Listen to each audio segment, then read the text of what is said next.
성모승천 대축일인 오늘 전국 성당에서 미사가 봉헌됐습니다. 서울대 교구장 정순택 대주교는 성모 마리아를 모범 삼아 세상의 다리가 되자고 강조했습니다. 한마음 한몸 운동본부가 우크라이나 전쟁 종식을 위한 평화 미사를 봉헌했습니다. 참석자들은 평화를 지향으로 묵주기도를 바치고 희생을 다짐했습니다. 젤렌스키 우크라이나 대통령이 프란치스코 교황과의 통화에서 우크라이나 방문을 또다시 요청했습니다. 방문이 성사된다면 다음 달 중순이 될 것으로 보입니다.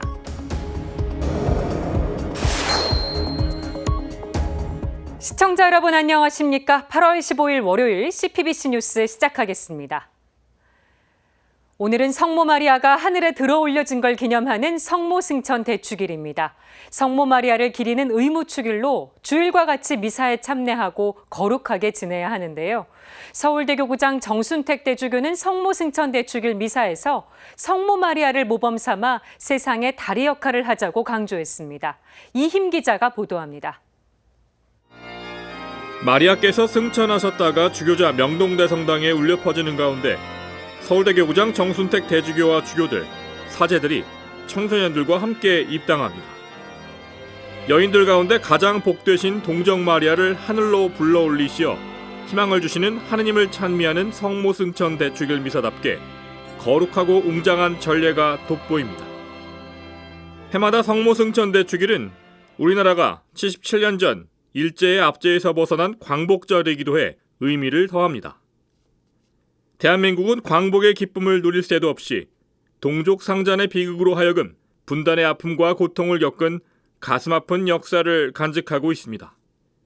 그래서 미사에 참여한 신자들은 민족의 화해와 평화 통일을 기원하며 두 손을 모았습니다.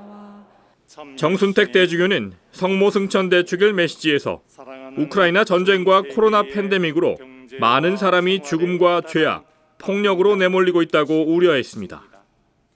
전쟁은 이유를 불문하고 가장 큰 악행으로 평화를 깨뜨리고 많은 사람들을 죽음과 죄악과 폭력으로 내몰고 있습니다. 또한 두 해가 넘게 전 세계를 휩쓸고 있는 코로나 팬데믹 현상은 여전히 많은 사람들의 생명을 위협하고 경제적인 어려움과 지속적인 고통을 야기하고 있습니다.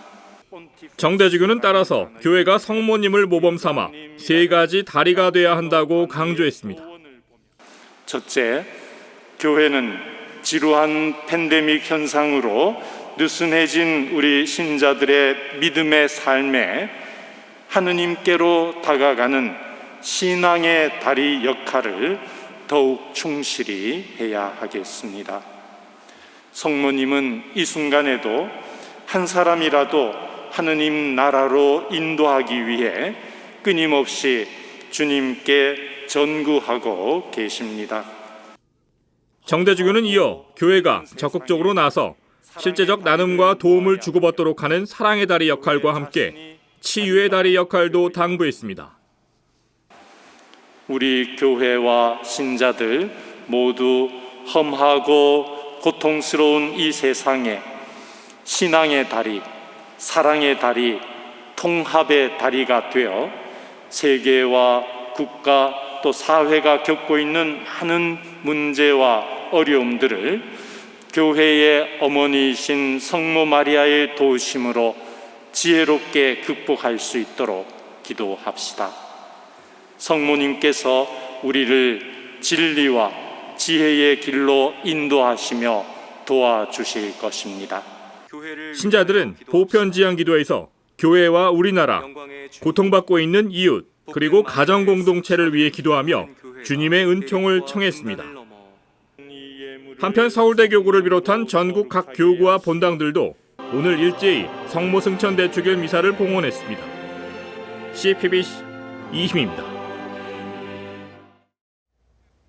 오늘은 77번째 광복절이기도 합니다. 윤석열 대통령은 광복절 경축사에서 한일 관계를 빠르게 회복시키겠다고 밝혔습니다. 북한에 대해선 비핵화를 전제로 담대한 구상을 구체적으로 제안했습니다. 핵심 내용 전해드립니다. 제77주년 광복절 경축식은 용산 대통령실 잔디마당에서 위대한 국민, 되찾은 자유, 새로운 도약을 주제로 열렸습니다. 윤석열 대통령은 자유라는 단어를 33번 사용하면서 한일 관계와 남북 관계의 비전을 설명했습니다. 윤 대통령은 김대중 오부치 공동선언을 계승해 한일 관계를 빠르게 회복하고 발전시키겠다고 말했습니다. 이어 한일 관계가 보편적 가치를 기반으로 양국의 미래와 시대적 사명을 향해 나아갈 때 과거사 문제도 제대로 해결될 수 있다고 강조했습니다. 북한에 대해선 담대한 구상을 제안했습니다. 북한이 핵 개발을 중단하고 실질적인 비핵화로 전환한다면 그 단계에 맞춰 북한의 경제와 민생을 획기적으로 개선할 수 있는 담대한 구상을 제안한다고 밝혔습니다.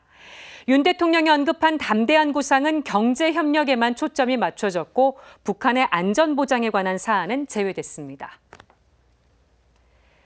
지금도 우크라이나에선 전쟁의 포성이 계속되고 있습니다. 한마음 한몸 운동본부가 오늘 전쟁 종식을 기원하는 평화미사를 봉헌했습니다.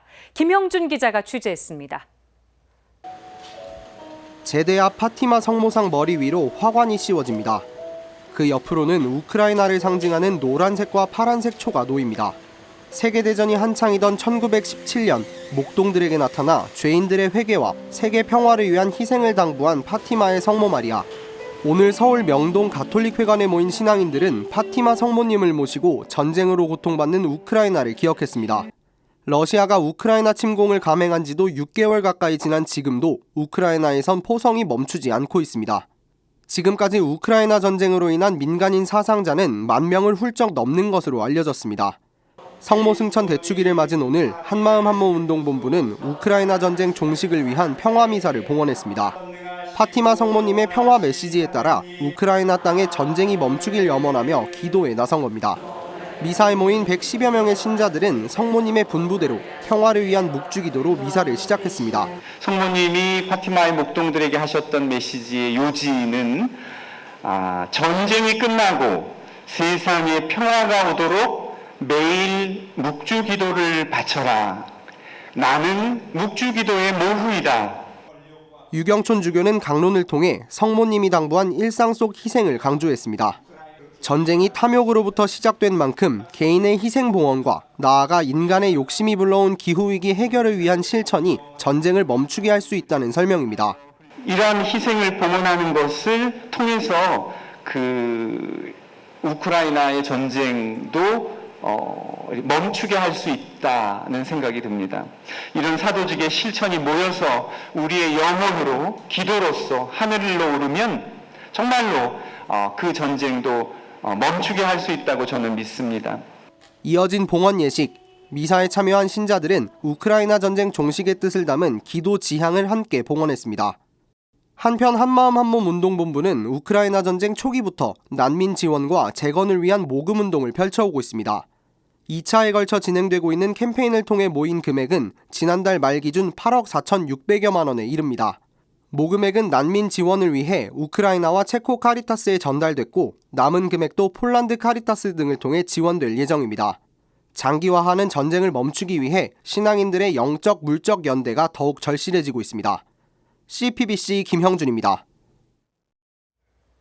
볼로디미르 젤렌스키 우크라이나 대통령이 프란치스코 교황에게 우크라이나 방문을 거듭 요청했습니다.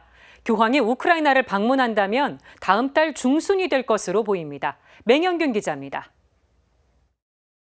젤렌스키 대통령의 트위터입니다. 프란치스코 교황과 통화했다는 내용입니다. 젤렌스키 대통령은 우크라이나를 위한 교황의 기도에 대해 감사하는 마음을 전했습니다. 그러면서 우크라이나 국민은 세계의 영적 지도자인 교황이 침략자가 우크라이나에서 저지른 참상을 세상에 전해주길 바라고 있다고 밝혔습니다. 교황은 지난 10일 일반 아련에서 우크라이나를 언급했는데 이에 대한 응답인 셈입니다. Un pensiero anche al popolo di Ucraina che ancora soffre questa guerra così crudele. 이어 교황은 어제도 우크라이나를 언급했습니다.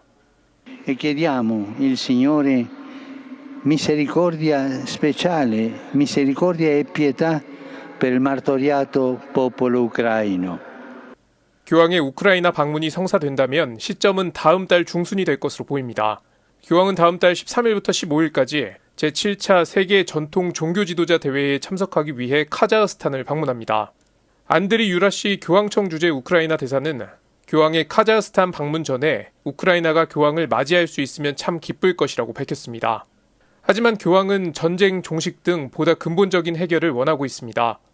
우크라이나보다 러시아 모스크바에 먼저 가겠다고 한 발언을 보면 교황은 전쟁의 책임을 묻는 것보다 당장 고통받는 사람들을 우선적으로 생각한다는 것을 알 수 있습니다. CPBC 맹현균입니다. 청년들이 어르신들의 삶을 그림책으로 그려내는 특별한 프로젝트가 열리고 있습니다. 청년에게도 어르신에게도 뜻깊은 시간이 됐습니다. 전은지 기자가 보도합니다. 어릴 적 일본의 지배로부터 벗어났어. 한 줄기 빛을 기대했지만 전쟁이 찾아왔지. 한 어르신의 어린 시절이 삽화로 간결히 표현돼 있습니다. 다시 돌아간다면 고생을 덜하고 싶어. 교복을 입은 17살의 모습으로 그려진 어르신도 있습니다. 알록달록 개성이 담긴 그림은 모두 세대 공감이 있다 프로젝트로 완성된 어르신의 자서전 일부분들입니다. 세대 공감 있다 프로젝트는 어르신들이 털어놓는 인생사를 청년들이 자서전으로 만드는 프로젝트입니다. 이번 프로젝트에서는 어르신 7명의 삶의 이야기가 자서전으로 완성됐습니다. 그리고 지난 12일, 5월부터 4달 동안 이어진 프로젝트를 소개하는 북콘서트가 열렸습니다. 프로젝트에 참여한 청년 활동가는 자서전을 만들며 어르신의 지혜를 배울 수 있었다고 전했습니다. 정말 너무 배우고 싶은 멋진 어르신의 삶이었어요. 저희도 어르신처럼 사랑이 가득한 삶을 살겠다고 다짐하면서 책 속에 참여 어르신은 희로애락이 담긴 삶의 여정이 책으로 엮어지는 과정이 벅찼다고 말했습니다. 누가 내 인생을 그렇게 써주십니까? 참 감동이 있었어요. 참 좋았고요. 거기에 써주니까 내가 나중에 우리 손녀한테도 이걸 보여줘야 되겠다. 이번 프로젝트는 청년문간 사회적협동조합의 주관으로 이루어졌습니다. 청년문간 이사장 이문수 신부는 세대를 아울러 완성된 이번 프로젝트 참여자들에게 감사를 전했습니다. 우리 청년분들이 너무 열심히 이 아름답게 이 콘서트장을 꾸며주셨고 공연도 준비해주셨고 또 우리 어르신들 건강한 모습으로 그동안 아무 일 없이 이렇게 무사하게 책을 잘 쓰실 수 있었던 것에 대해서 또 감사드립니다. 한편 이번 프로젝트는 성북구청과 이따 사회적협동조합, 서울특별시립 성북노인종합복지관의 협력으로 완성됐으며 2020년부터 이어지고 있습니다. CPBC 전은지입니다. 중부지방을 덮쳤던 집중호우가 전국에 내린다는 예보입니다. 폭우로 지반이 약해진 상태라 추가 피해가 우려됩니다. 시설물 관리와 안전을 더 꼼꼼하게 챙겨주시기 바랍니다. 이상으로 뉴스를 마칩니다. 시청해주신 여러분 고맙습니다.